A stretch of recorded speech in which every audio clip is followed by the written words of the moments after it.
Jag Taggart 93 here with another comprehensive Doom WAD review. Today we're looking at Oculus Malus. It's a sigil-inspired WAD from the Slavinator. Now he nails it with a lot of aspects from sigil in this WAD, to his credit. There's the expected eyes they have to shoot at to advance, hellish scenery, vanilla Doom 1 enemies, and it's pretty challenging for the most part. For the first 30% of this map, I enjoyed it actually, I loved it. The combat is very intense, there's some really clever moments like this plasma rifle tease here. And there's a lot of gameplay variety going on. It has open areas, lava pools, corridor mazes, and even crushers. More on that in a bit.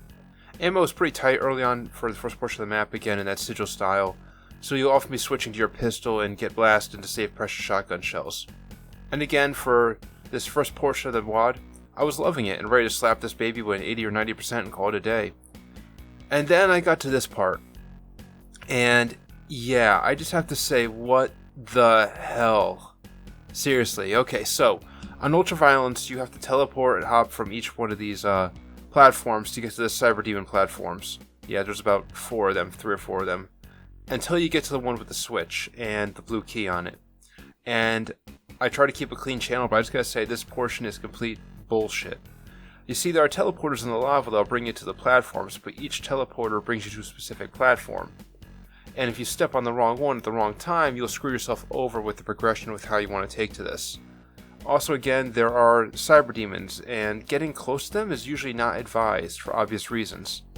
And yeah, good luck figuring out the progression here as you keep dying again and again and again from cyber demon rockets or the lava. You know, your choice as you're trying to learn this section of the map. Do you want to die quickly by rockets or slowly by lava?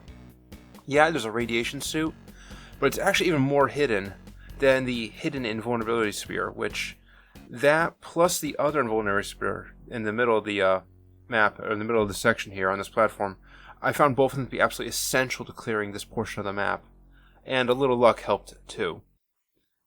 So yeah, I said invulnerability spears, and you'd think, okay, not a big deal, get the invulnerability spears, and work out the progression, go to the portals, go to the platforms with the cyber demons. You're invulnerable, so what are the cyber demons going to do? And you can just go from portal to portal, ignore the rockets, and you'll be fine. And that sounds good, but these platforms are very small, and cyber demon rockets, even if they don't hurt you when you're invulnerable, still knock you off the platform. And what happens is, if you get knocked off the platform while you're in the lava, yeah, you're invulnerable, but time is ticking away on your power-up. And again, the timing with this was very, very tight. And I spent about an hour and a half altogether on this WAD, and most of that time was in this very spot, figuring out where the heck to go, figuring out a plan of execution, and trying to figure out what exactly the progression you're supposed to do.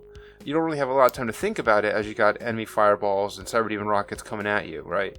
So I eventually worked out how to get to the switch platform, and the switch platform is also where the blue key is located. So I flipped the switch, and I'm assuming, as one would, that when you flip the switch, the blue key is accessible. So I thought, okay, I flip the switch. With luck, I avoid the rockets from the cyber demon, grab the key, and run to hopefully an exit somewhere just appeared. That's what I thought would happen, because again, the switch is right there, key is right there. Yeah? But no! I flipped the switch, and nothing appeared to happen. Well, okay, I died, of course, and I kept dying until I figured out exactly what that switch did. And what it did was actually make a portal door accessible on one of the platforms. Now, that portal door looked very unique, and I thought that was the exit out of this room. But no, once that portal door is open, you have to get up to that portal door again. You got to go walk into the lava, so use another invulnerability spear.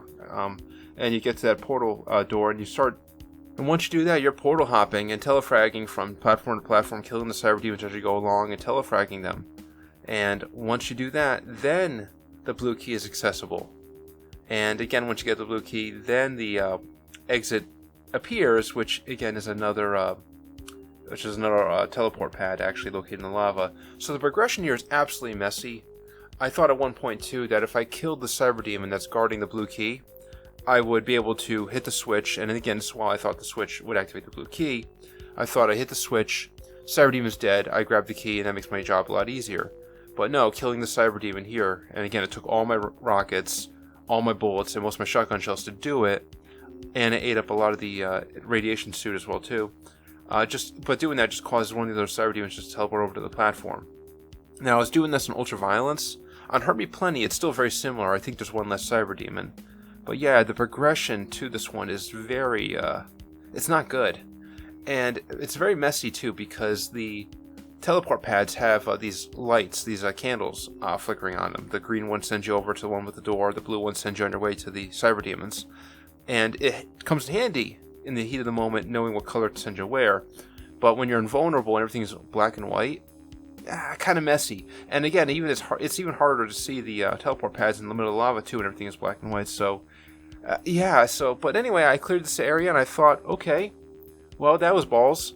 But at least the map would be wrapping up now, I thought. Fundamental map making 101. You start in enclosed, tight spaces, then you open it up to the player with a big fight in a big room, and you bring the scenery, and we were just fighting in the pits of hell, So I'm thinking in the terms of escalation and progression, in terms of, the aesthetics, how things just became more chaotic and hellish looking, and also in terms of the enemies we were encountering too. We just encountered 3 cyber demons, plus a bunch of other enemies too. And in terms of difficulty, it just got balls hard real quick. I thought, okay, that was probably the big climax of the map, and we're wrapping up now. No. No, it isn't. Actually, it's about the halfway point-ish. And from this point on, the map just painfully just drags and drags and drags and drags on. And that's accentuated with the coming crusher sections. And yes, I said crusher sections, as in more than one. 3, to be exact, with one of the 3 being a seizure-inducing flickering darkness area. I really was hoping that the flickering darkness area, crusher section, was just extra. There'd be a secret there or something. So I really tried to avoid it, but no, it turns out that was necessary. And again, as you're clearing these crusher sections and flipping the switches, you're thinking, okay, where do I have to go to next? And the progression is, again, not entirely clear. Now, I'm not a fan of it when map makers hold your hand and tell you exactly where to go, and it's not like you're in a hallway, hallway progression. I don't really like that. I do like giving the player some choice and some trial and errors. It's fine, but when you're throwing crusher sections at me, especially one where, it's seizure-inducing, you really have to be able to focus to see where enemies are and see where the crushers are in front of you, and having the lights go on and off in a dark area, it gives my old boomer's eyes a little bit of eye strain, so not pleasant at all. So I don't want to be doing any unnecessary backtracking, you know what I mean? So anyway, I eventually figured out where I had to go. I got the red key, flipped the switch, and from here on out, it's a joke, the conclusion. You get a Baron of Hell in front of what I thought was the exit. It isn't. It's kind of a fake out, actually, and there's a spider mastermind at the very end. Oh, almost forgot. There's a cyber demon too, as well. Now it sounds like, oh wow, a cyber demon and a spider mastermind. That must have been really climactic. That must be really tense. But no, they're pretty easy actually. Baron of Hell and cyber demon, not a big deal, because at this point you definitely have the plasma rifle at least, and you definitely have plenty of ammunition to deal with them. And you got rockets as well too. You got room to move. Not a big deal. And the spider mastermind fight is an absolute joke. It just ends with a whimper, actually. So, overall, Oculus Malus has a lot of great ideas, and a lot of those ideas are sigil in it, but I think that's really the problem. There's too many ideas here, and we have enough material in this one WOD for about 3 to 5 different maps. The beginning is pretty tight and enjoyable, but the trial and error guessing at progression in the lava area really kills the momentum, in my opinion. And it really puts a stop to the fun that the WOD had going along with it. The crusher rooms and the overbaked progression around them, along with laughable final boss fights, really left me with a sour note. And this WOD I rate at a 60%. I would rate it lower, but I have to be honest, it is good. The first portion of the map is really good, and the aesthetics are there. There's a lot of great ideas in here from the author that are unique, and a lot of that are inspired by sigil that are clear and done pretty well. And it's evident a lot of work was put in, and that the author is definitely a competent author and knows what they're doing.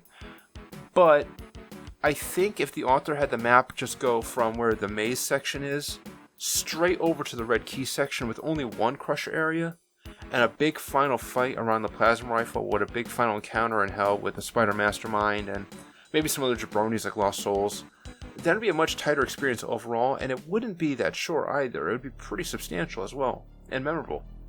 And that's all I really have to say about it. Thank you all for watching. This is Jag Taggart 93 signing out. Y'all have a good one.